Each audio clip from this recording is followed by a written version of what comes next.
Hello everyone.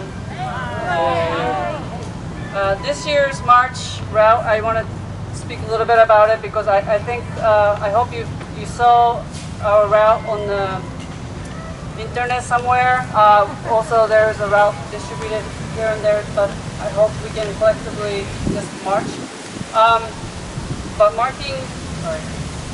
This march being on Juneteenth, and it's going to be a silent march, will take us through a few sites that are of historical significance to the African American community here. And today we have invited Marco McWilliams to go over the brief history of these sites.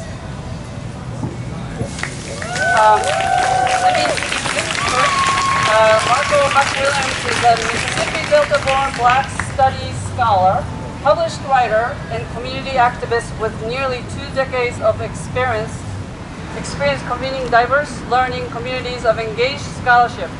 He's currently a program coordinator and educator at Brown University's Swearer Center.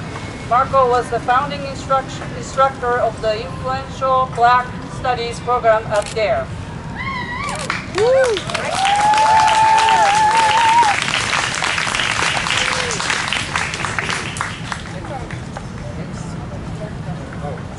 Okay.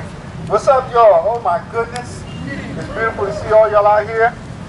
I'm just going to talk very briefly about this, what we think of as the east side of the city, and the 2 sites that we're getting ready to go and spend some time at momentarily.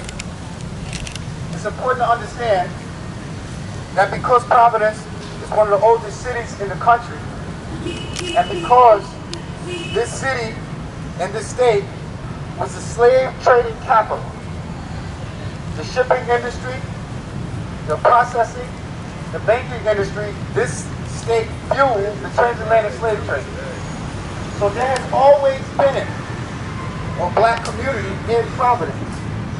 And particularly in Newport and Providence, there was a free Black community. And you don't get a sense of that today when we think about up the hill at Brown University, Benefit Street, over on Oldie Street. There were numerous sites all around there. There's a historic marker for African American church that's literally on the Brown campus. And you'll be walking by, going to class, going wherever, and not even realize, like, oh wow, there's a Black church here, and now it's like this building. So what we want to try to do is to get a sense of the space and the place that as we move about the city and we walk around. So the first site that we're going to look at,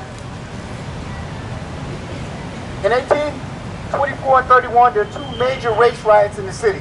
They're called Snowtown and Hardscrabble.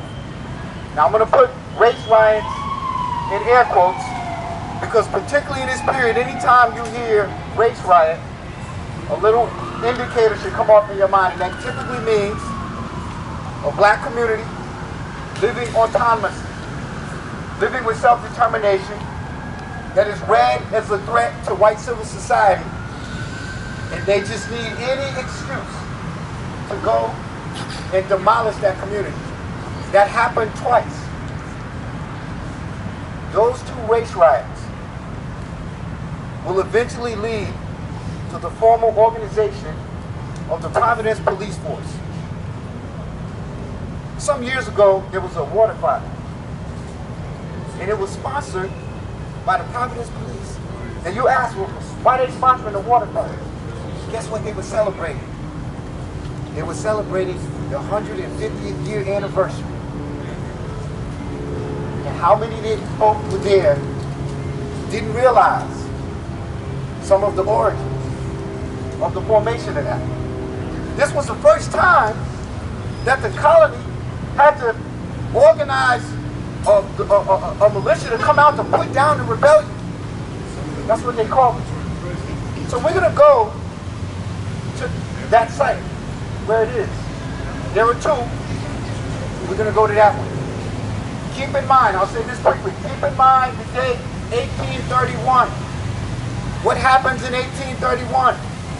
Virginia, Nat Turner, the greatest slave rebellion in U.S. history.